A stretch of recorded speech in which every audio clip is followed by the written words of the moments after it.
ओम नमः शिवाय, हर हर महादेव, जय महाकाल। आप सबको पता है सावन का बहुत ही पवित्र महीना चल रहा है। मेरे देवादिदेव महादेव जी की कृपा सदैव आप लोगों पर यूं ही बनी रहे, आपकी सारी मनोकामनाएं इस सावन के महीने में पूरी हो, यही मैं महादेव जी से प्रार्थना करता हूं।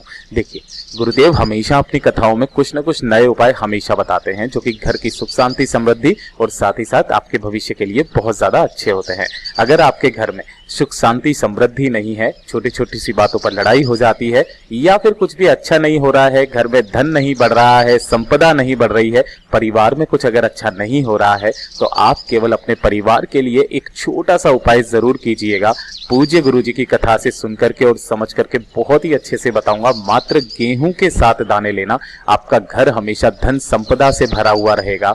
आपके घर में अगर किसी की नौकरी नहीं लग रही है तो उसके लिए मैं आपको दूसरा उपाय बताऊंगा, और अगर आपकी कोई मनोकामना है जो काफी समय से पूरी नहीं हो रही है तो उसका भी ख्याल रखना। एक पर्टिकुलर समय पर आपको इस उपाय को करना होगा, जो भी कामना होगी आपकी पूरी जरूर होगी, ठीक है ना। तो एक एक करके सारे उपायों को बहुत ही ध्यान से बताऊंगा, परंतु उससे पहले आप सबसे एक छोटी सी गुजारिश करूंगा कि जो लोग पहली बार आए हैं चैनल को सब्सक्राइब जरूर करना, और वीडियो को लाइक करके महादेव जी का कोई सा भी प्यारा नाम जरूर लिखिएगा कमेंट बॉक्स में, ठीक है ना। पूरे वीडियो के अंदर हम लोग 3 महा उपाय के बारे में बात करेंगे। सबसे पहले वाले उपाय को ध्यान से सुनना, समझने की कोशिश करना। पहला वाला उपाय किन लोगों के लिए होगा? अगर आपके घर में धन संपदा नहीं बढ़ रही है, धन मतलब माता लक्ष्मी जी का वास नहीं हो रहा है, या फिर आपका व्यापार अच्छे से नहीं चल रहा है और आप चाहते हैं कि आपके घर का जो भंडार है वो हमेशा भरा रहे, खाने पीने की कभी कोई कमी ना रहे आपके घर में, तो ये छोटा सा उपाय करना। आपके घरों के जो भंडार है ना वो हमेशा भरे रहेंगे, ठीक है। तो ध्यान से सुनना, कब करना है, कैसे करना है, पूरा उपाय बताऊंगा, ध्यान से सुनना। सबसे पहले आपको लेने होंगे गेहूं के दाने। अब जैसा कि आपको वहां पर थंबनेल में बताया था 7 गेहूं के दाने लेने हैं, लेकिन ध्यान रखना उनमें से कोई सा भी दाना खंडित नहीं होना चाहिए, टूटा फूटा नहीं रहना चाहिए। गेहूं के दाने जनरली आपको अपने घर में जरूर मिल जाएंगे, ठीक है। अब अगर आपके घर में जौ नहीं है तो आप जौ मार्केट से लेकर के आ सकते हैं। जौ आपको थोड़ी सी चुटकी भर चाहिए, गुरुदेव ने कोई संख्या फिक्स नहीं बताई है कि आपको कितनी चाहिए, ठीक है। चुटकी भर जौ ले लेना, चाहे आप उसमें 10 दाने, 15 दाने, 20 दाने जो भी आ जाए, थोड़ी सी जौ ले लेना, है ना। और साथ ही ले लेना दीपक। अब भैया दीपक कितने तैयार करने हैं वो ध्यान से सुनना। आपको दीपक यहाँ पर 2 तैयार करने हैं। दोनों के अंदर लगानी होगी आपको गोल बत्ती, यहां लिख देता हूं, गोल बाती लगाना, और साथ ही साथ इसके अंदर जो भरोगे वो भरोगे गाय माता का घी, है ना, गाय का घी। ऐसे 2 दीपक तैयार कर लेना। अब आपको जिस भी दिन इस उपाय को करना है ना, किसी भी दिन कर सकते हो, बुधवार, गुरुवार, शुक्रवार, जिस दिन भी आप करना चाहो उस दिन से आप कर लेना, लेकिन हर हफ्ते आपको ये वाला उपाय जरूर करना होगा, ठीक है ना। और हर हफ्ते अगर आप ना कर पाओ तो कम से कम महीने में एक बार कोई ऐसा दिन फिक्स कर लीजिए। गुरुदेव ने जैसा बताया कि या तो प्रदोष के दिन कर लो आप, या एकादशी के दिन कर लो आप। ये वाला जो उपाय होगा ये आपकी घर की धन संपदा से संबंधित है, ठीक है। तो आपने 2 दीपक तैयार कर लिए। अब देखिए ध्यान से, आपको करना क्या होगा। सबसे पहले जो एक दीपक आपको उठाना है, जब आप मंदिर में जाएं पूजा करने के लिए, उपाय करने के लिए, उससे पहले आपको एक दीपक अपने घर के मंदिर में जला करके जाना होगा, अपनी कामना कह करके, ठीक है ना। कि घर में धन संपदा नहीं बढ़ रही है, भगवान कुछ ऐसा कीजिए घर में धन संपदा की कभी कमी ना हो, और साथ ही साथ घर के भंडार हमेशा भरा रहे, ठीक है। ऐसी कामना करना, और बाकी का सारा सामान लेकर के आप पहुंच जाना महादेव जी के मंदिर शिवलिंग के पास में, ठीक है। अब जैसे ही आप यहाँ पर पहुंचेंगे ना, तो ध्यान से सुनिएगा, उत्तर दिशा की तरफ आपको मुंह करके खड़ा हो जाना है। आपको जो भी पूजा अर्चना करनी है ना महादेव जी के साथ में, वो आप कर लीजिए। आपको कुछ भी चढ़ाना है, जल दूध वगैरह जो आपको करना है वो आप कर लीजिए, कोई दिक्कत नहीं है ना। अब ध्यान से सुनना, जो बाकी का जो उपाय आपको करना है ना वो देखिए कैसे करना होगा। अब आपके पास में है 7 गेहूं के दाने और थोड़े से जौ के दाने, ठीक है। तो देखिए ध्यान से, जो दूसरा वाला जो आपका दीपक है ना, उस दूसरे वाले दीपक को आपको जलाना होगा। जो शिवालय की चारों तरफ एक इस तरीके से मेड़ बनी हुई रहती है, चौखट, है ना, तो उस चौखट पर आपको दूसरा दीपक लगाना है, ठीक है। उसके बाद में आपको अपनी कामना कह करके जो जौ के दाने हैं, है ना, अपने दाहिने हाथ में पकड़ना, और अपनी कामना कह करके महादेव जी की शिवलिंग के ठीक ऊपर आपको समर्पित कर देना है। यहां पर क्या करना है, जौ के दाने, ये चीज ध्यान रखना, यहां लिख देता हूं, जौ के दाने यहां समर्पित करना है। और जो 7 गेहूं के दाने हैं ना, उन 7 गेहूं के दानों को आपको अपनी कामना कहते हुए महादेव जी की शिवलिंग के ऊपर जो ये मटकी होती है ना, जहां पर महादेव जी की 5 कन्याओं का निवास होता है, जया, विषहरा, श्यामली बाड़ी, धोत्री एंड देव, है ना, आपको इस वाले कलश में यहां पर डाल देना है 7 गेहूं के दाने अपनी कामना कहते हुए।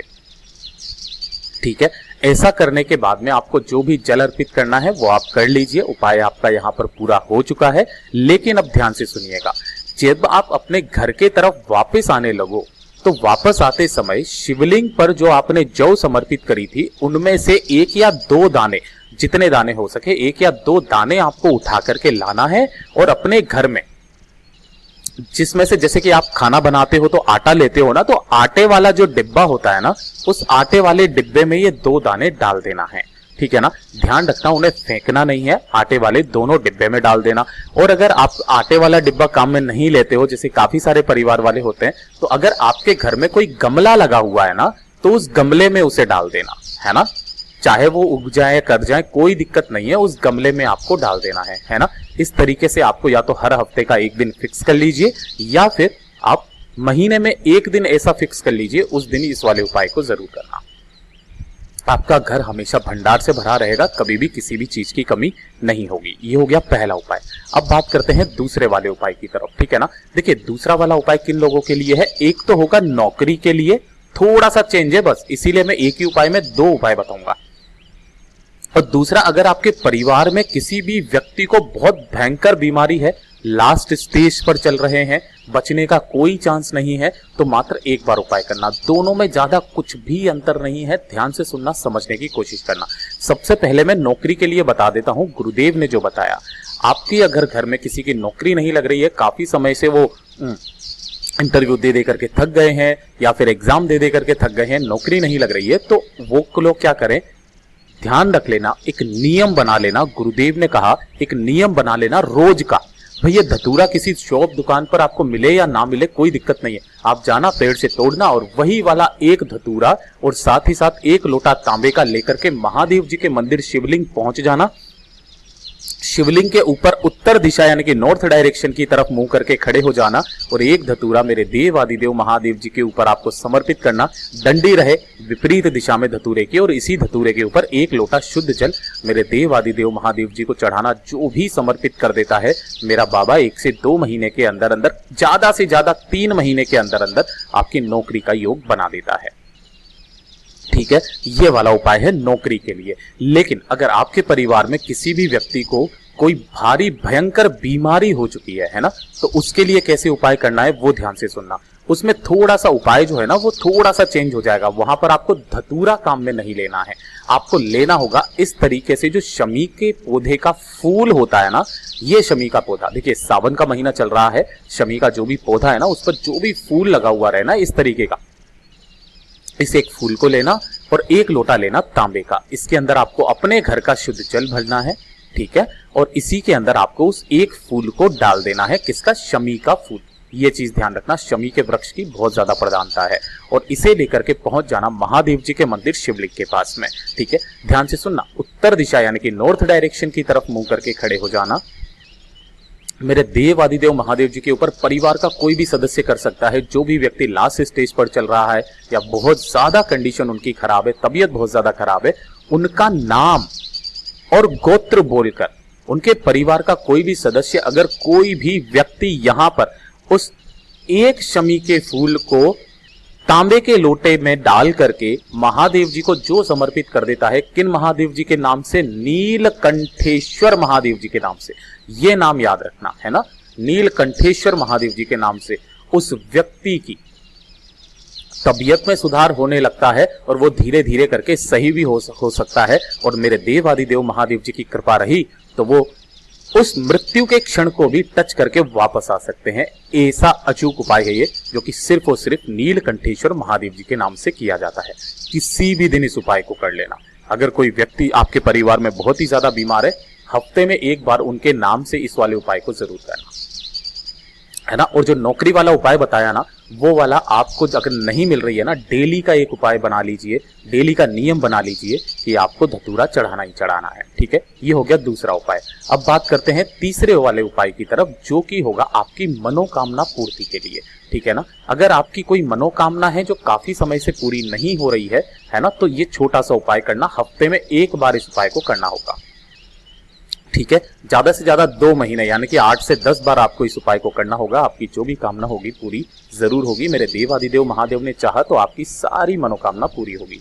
आपको क्या करनी होगी, इस तरीके से लेनी होगी, मात्र एक बेलपत्र जो कहीं से भी खंडित ना हो। ठीक है ना, और थोड़ा सा ले लेना आपको लाल चंदन, इस तरीके से थोड़ा सा लाल चंदन लेना। ठीक है, दोनों चीजें लेकर के साथ ही साथ 1 लोटा तांबे का जल लेकर के, और जल जो रहेगा वो रहेगा आपको अपने घर का। ठीक है, इन्हें सभी को लेकर के पहुंच जाना महादेव जी के मंदिर शिवलिंग के पास किसी भी दिन। ठीक है, और आपको उत्तर दिशा यानी कि नॉर्थ डायरेक्शन की तरफ मुंह करके खड़े हो जाना है। सबसे पहले आपको करना क्या होगा, ध्यान से सुनना। आपको इस बेल पत्र का जो चिकना वाला हिस्सा है ना, इस चिकने वाले हिस्से पर जो बड़ी वाली पत्ती है, इस पर बनाना होगा आपको ओम, है ना। अब जैसा भी आप बना सको वैसा आप ओम बना लेना, है ना। और जो 1 लोटा शुद्ध जल लिया है, इस 1 लोटे शुद्ध जल को मेरे देवादिदेव महादेव जी के ऊपर समर्पित करना, कुंदकेश्वर महादेव जी के नाम से ओम नमः शिवाय श्री शिवाय नमस्तुभ्यम का स्मरण करते हुए। ठीक है, तो सबसे पहले आपने जल समर्पित कर दिया। उसके बाद में इस बेलपत्री को पकड़ना, कहां से पकड़ना है ये भी चीज ध्यान रखना, हर चीज का एक नियम होता है। ये वाली जो डंडी होती है ना, इस वाली डंडी से पकड़ना, और यहां से पकड़ करके महादेव जी की शिवलिंग के ठीक ऊपर आपको समर्पित कर देना है। किस तरह से समर्पित करोगे, डंडी का मुख रहेगा आपकी तरफ। अगर आप इधर की तरफ खड़े हुए हो ना, तो डंडी का मुख रहेगा आपकी तरफ, और जो बड़ी वाली पत्ती रहेगी वो रहेगी आपसे विपरीत दिशा में, और जिस तरफ आपने ओम लिखा है ना, वो रहेगा हिस्सा नीचे की तरफ। ठीक है ना, और इसे पकड़े हुए ही आपको अपनी मनोकामना कहनी है। मनोकामना कहने के बाद 2 मिनट यहाँ पर बैठ करके ओम नमः शिवाय श्री शिवाय नमस्तुभ्यम का स्मरण करना है, और अपने घर के तरफ वापस चले आना है। मेरे बाबा ने चाहा तो 2 से 3 महीने में आपकी जो भी कामना होगी पूरी जरूर होगी। जैसा गुरुदेव ने बताया वैसा आसान भाषा में आपको बताने का संपूर्ण प्रयास किया। अगर वीडियो पसंद आया हो तो लाइक जरूर कीजिएगा, चैनल को सब्सक्राइब जरूर करना।